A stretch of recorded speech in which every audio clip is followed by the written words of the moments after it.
Om Swastiastu. Halo, perkenalkan nama saya Luh Gede Charismanini. Di sini saya akan membahas materi tentang Petridophyta. Apakah kalian tahu apa itu Petridophyta?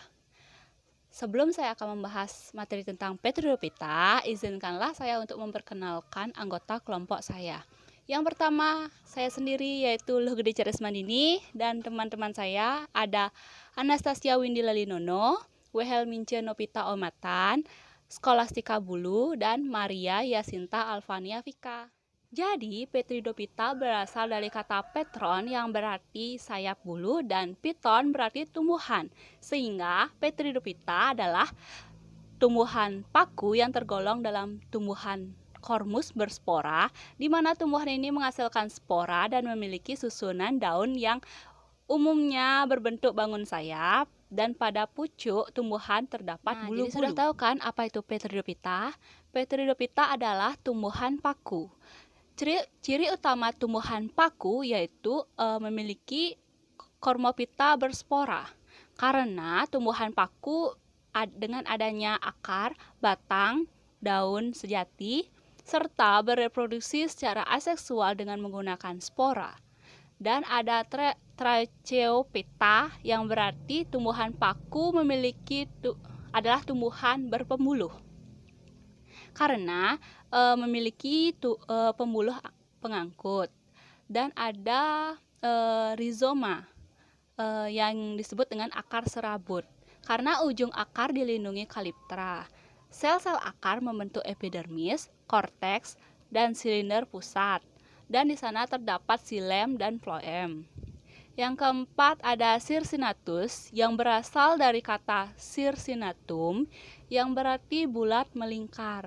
Jadi tumbuhan paku ujungnya itu paku muda ya, ujungnya itu menggulung dan melingkar seperti itu. Nah, selain itu tumbuhan paku memiliki ciri-ciri dapat ditemukan di air, di tempat lembab, menempel pada tumbuhan lain sebagai eprit, dan di sisa-sisa tumbuhan lain dan sampah-sampah sebagai sporofit.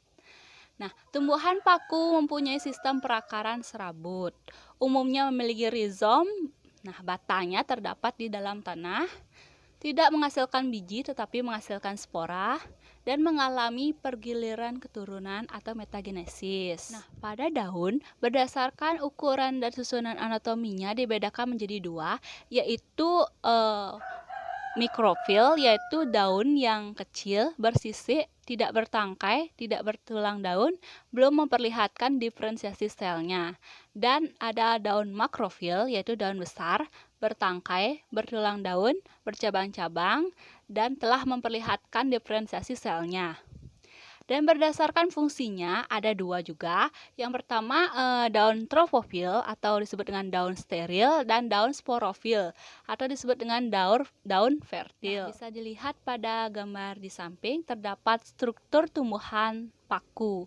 Di sana ada daun, ada stolon atau batang, ada akar. Itu merupakan fase sporofit. Diingat bahwa fase sporofit adalah fase yang paling dominan dari tumbuhan paku. Berbeda dengan tumbuhan lumut, jika tumbuhan lumut fase dominannya pada fase gametofit, tumbuhan paku fase dominannya ada pada fase sporofit. Kenapa? Karena tumbuhan paku ini pas waktu dewasanya ada pada fase sporofit. Di sana ada fase gametofit, di sana ada antheridium atau sel kelamin jantan, dan archegonium yaitu sel kelamin betina. Berdasarkan klasifikasi sifat morfologinya, tumbuhan paku dibedakan menjadi 4. Yang pertama ada Phyllophyta fitnae atau paku purba, Lycopodinae atau paku kawat, Equisentinae paku ekor kuda, dan Finicinae atau paku sejati. Yang pertama ada Phyllophytinae yaitu paku purba yang rata-rata tumbuhannya sudah punah, mempunyai ciri-ciri batang yang berruas-ruas dan berbuku nyata. Pada batang terdapat daun-daun mikrofil yang bersisik Dan sporangiumnya terletak di buku cabang, yaitu di ketiak daun atau disebut dengan sinagium. Jadi bisa dilihat pada gambar, ini adalah contoh paku dari paku purba yang rata-rata sudah punah. Yang kedua ada Lycopodinae yang disebut dengan paku kawat. Nah, ciri-ciri paku kawat ini akar dan batangnya bercabang-cabang menggerapu, daunnya berukuran kecil atau mikrofil, berbentuk sisik dan tersebar pada batang, tidak bertangkai, serta selalu bertulang satu. Nah, sporangiumnya berkumpul membentuk strobilus di ujung batang atau cabang. Contohnya adalah Lycopodium cerum, Selaginella caudata. Bisa dilihat pada gambar, ini adalah contoh dari paku kawat. Yang ketiga ada Equisentinae atau paku ekor kuda yang memiliki ciri-ciri batangnya berongga, memiliki cabang yang berkarang pada buku-buku batang, daun-daun kecil berbentuk sisik, sporofil berbentuk perisai dengan jumlah sporangiumnya pada sisi bawahnya. Sporofil tersusun dalam strobilus, dalam kerucut, dan ujung batang atau cabang. Protalium berwarna hijau dan berkembang di luar sporanya. Contohnya Equisentinae, yaitu Equisentum dan Rhinia elegans. Berikut saya sajikan gambarnya. Dan yang terakhir adalah Pinicinae atau paku sejati. Ciri-ciri dari paku sejati adalah mempunyai daun sempurna dan berukuran lebih besar dari tumbuhan paku lainnya. Duduk daun dan batang membentuk sayap. Daun masih muda, ada yang menggulung pada bagian ujungnya. Sporangium tersusun dalam bentuk sorus di permukaan daun. Posisi sorus pada daun beraneka ragam. Terletak di permukaan daun, ada di atas dan di bawah. Jenis tumbuhan paku sejati yaitu ada paku ekor merak, paku tanduk rusa, paku suplir, paku sibang gadang. Di sini terdapat gambar-gambarnya, bisa dilihat. Selanjutnya berdasarkan jenis-jenis sporanya dibagi menjadi 3. Yang pertama homospora, heterospora, dan paku peralihan. Jadi bisa dilihat pada tabel. Homospora berasal dari homo yang artinya sama. Jadi ukuran spora dan jenis sporanya sama. Terdapat pada paku kawat atau Lycopodium. Dan heterospora yang berarti heter berarti beda. Jadi ukuran spora dan jenis sporanya berbeda. Contohnya adalah semanggi, Marsinella serenata. Dan paku peralihan, yaitu ukuran sporanya sama dan jenis sporanya berbeda. Terdapat pada paku ekor kuda, Equisentum debile.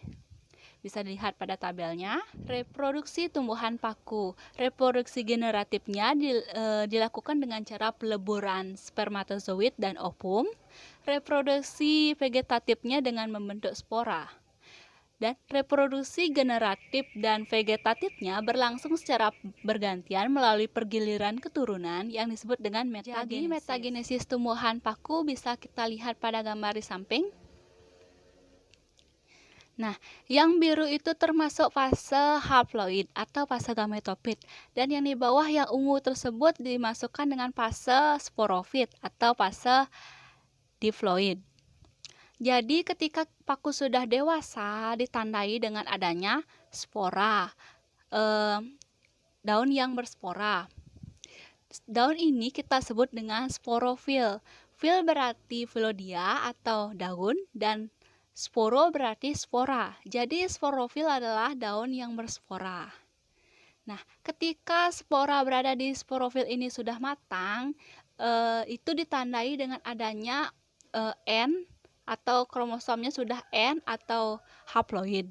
Jika sudah matang, spora ini jatuh ke tempat yang cocok atau tempat yang lembab dan menjadi protalium. Bisa dilihat pada gambar, ada gambar bentuknya seperti hati yang berwarna hijau, itu namanya protalium. Jadi di protalium ini terdapat archegonium dan antheridium.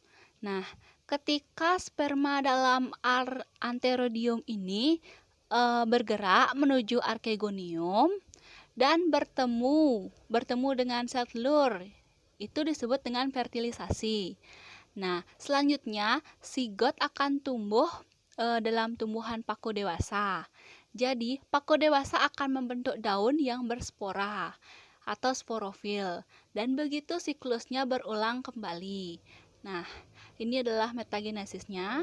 Ini adalah hasil mind mapping dari kelompok saya. Di sini tumbuhan paku disebut dengan Petridophyta, memiliki ciri-ciri, klasifikasi berdasarkan sifat morfologi, berdasarkan jenis sporanya, dan reproduksinya. Nah, ciri-cirinya ada Tracheophyta, berarti memiliki pembuluh hangkut. Ada kormus atau tumbuhan berkormus, Cormophyta, adalah memiliki akar, batang, daunnya yang sejati dan bisa dibedakan. Ada Circinatus yang disebut dengan daun muda menggulung. Ada rhizoma yang disebut dengan batang yang menjalar di bawah tanah. Dan di sini ada ukuran daunnya. Ada ukuran daunnya ada mikrofil dan makrofil. Mikrofil adalah daun berukuran kecil, makrofil adalah daun berukuran besar. Menurut fungsinya daun, ada trofofil. Trofofil berarti daun steril, yaitu khusus untuk berfotosintesis.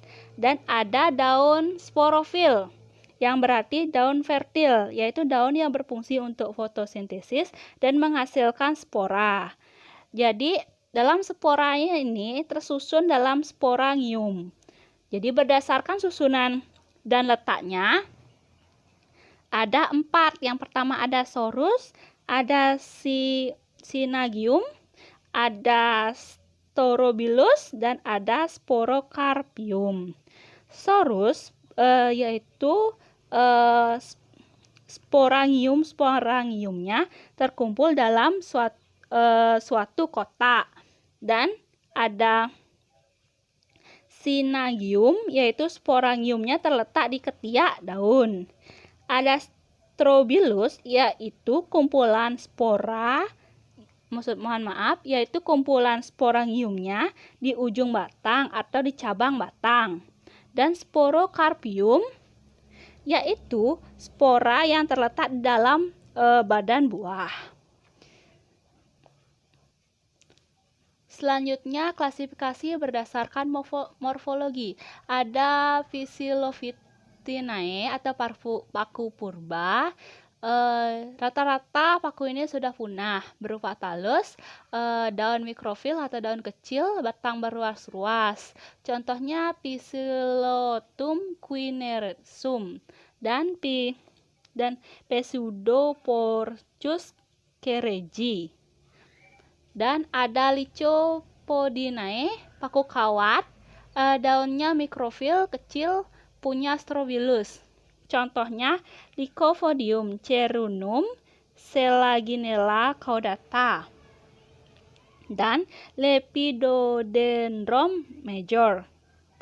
Selanjutnya ada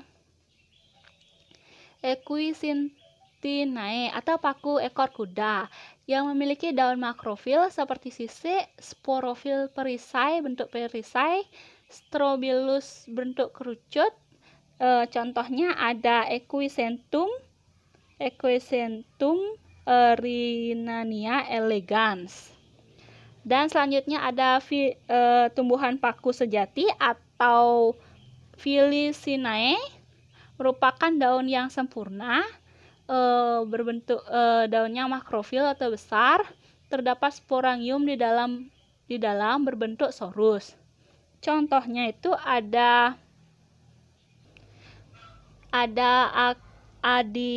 Adenatum farleyensi atau paku ekor merak, ada Adiantum cunaetum atau paku ekor kuda, paku suplir, ada paku Platycerum bifurcatum atau paku tanduk rusa, ada paku Ophioglossum reticulatum atau paku sibang gadang.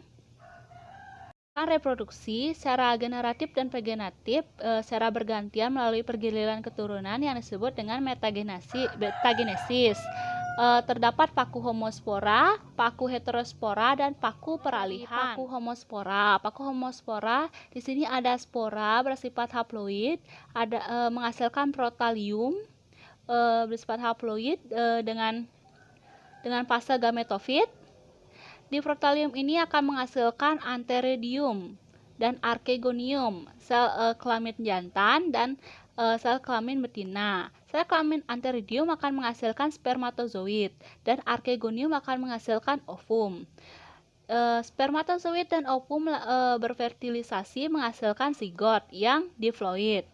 Nah, zigot akan tumbuh menjadi tumbuhan paku dewasa atau homospora yang bersifat diploid. Di sini adalah fase sporofit. Selanjutnya, tumbuhan paku akan menghasilkan sporofil bersifat diploid dan sporofil akan menghasilkan sporangium bersifat diploid. Begitu selanjutnya akan terulang kembali. Ada paku heterospora. Perlu diingat bahwa paku heterospora ukuran sporanya berbeda. Ada yang mikrospora, ada yang makrospora, dan jenis sporanya juga berbeda. Ini mikrospora bersifat haploid menghasilkan mikroprotalium. Di sini makrospora bersifat haploid menghasilkan mikroprotalium dan akan menghasilkan archegonium, yaitu sel kelamin betina. Mikroprotalium akan menghasilkan antheridium, sel kelamin jantan. Sel kelamin jantan akan menghasilkan spermatozoid. Sel kelamin betina akan menghasilkan ovum. Spermatozoid dan ovum bertemu dan mengalami fertilisasi dan menghasilkan zigot yang berkromosom 2N atau diploid. Selanjutnya tumbuh zigot akan menghasilkan tumbuhan paku heterospora atau diploid. Paku heterospora ini dapat dibagi menjadi mikrosporofil dan makrosporofil. Mikrosporofil akan menghasilkan sporangium, sedangkan makrosporofil akan menghasilkan makrosporangium. Begitu akan selanjutnya kembali lagi ke mikrospora, kembali lagi ke mikrospora dan kembali lagi ke mikrospora. Ada paku peralihan. Paku peralihan ini menghasilkan dua macam spora. Perlu diingat bahwa paku peralihan ukuran sporanya sama, tetapi jenis sporanya berbeda. Di sini ada mikrospora akan menghasilkan protalium, makrospora akan menghasilkan protalium. Protalium akan menghasilkan antheridium, protalium di sini akan menghasilkan archegonium. Sel kelamin jantan dan sel kelamin betina. Sel kelamin jantan akan menghasilkan spermatozoid, sel kelamin betina akan menghasilkan sel telur. Spermatozoid dan sel telur berfertilisasi menghasilkan zigot yang berkromosom diploid. Zigot akan tumbuh menjadi tumbuhan paku dewasa peralihan yang berkromosom diploid. Tumbuhan paku peralihan akan menghasilkan sporofil. Sporofil ini dapat dibagi menjadi mikrosporangium dan makrosporangium. Begitu selanjutnya pergiliran keturunannya. Sporangium akan menjadi makrosporangium akan menjadi makrospora dan mikrosporangium akan menjadi mikrospora. Baik, sekian pemaparan materi dari saya. Mohon maaf jika ada kekurangan. Terima kasih. Om Santi Santi Santi Om. Dadah.